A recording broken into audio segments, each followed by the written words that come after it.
கொழும்பு ராஜகிரிய அருணோதய மாவத்தை ஒபசேகரபுர பகுதியில் டெங்கு போன்ற நுளம்பினால் பரவும் நோய் தாக்கம் அதிகமாகும் அபாயம் காணப்படுகிறது.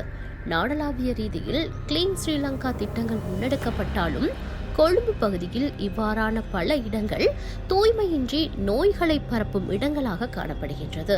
இந்த பகுதியில் அதிகமான சிறுவர்கள், வயது முதிர்ந்தவர்கள் காணப்படுகின்றனர். அருகிலேயே பாடசாலை, மத வழிபாட்டு தலங்கள், சிறுவர் விளையாட்டு திடல், தொடர் வீடுகள் என அன்றாடம் பலர் கடந்து செல்லும் ஒரு பகுதியாகும்.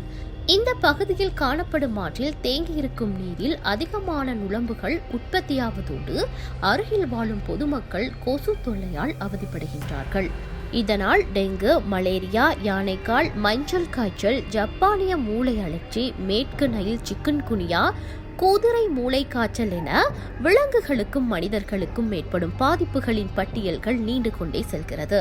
இந்த நிலைமையை கவனத்தில் எடுத்து அந்த பகுதிக்கு உரிய அதிகாரிகள் இந்த பகுதியை தூய்மைப்படுத்துவது காலத்தின் கட்டாயமாகும். அது மாத்திரமின்றி குறித்த பகுதியில் நிறைந்து காணப்படும் குப்பைகளையும் பிளாஸ்டிக் பொருட்களையும் அந்த பகுதியில் வாழும் விலங்குகளான மாடுகள், நாய்கள், பூனைகள் மற்றும் பறவைகள் என அனைத்துமே உணவாக உட்கொள்கின்றன. இதனால் அந்த பிராணிகளுக்கும் பாதிப்புகள் அதிகமாகிறது. மேலும் முறையான வடிகால் அமைப்பு திட்டம், குப்பைகளை சரியாக போடுவதற்கான ஏற்பாடுகள் செய்து கொடுக்கப்படும் இடத்து இவ்வாறான பகுதிகளிலிருந்து நோய் பரவுவதை ஓரளவு கட்டுப்படுத்த முடியும்.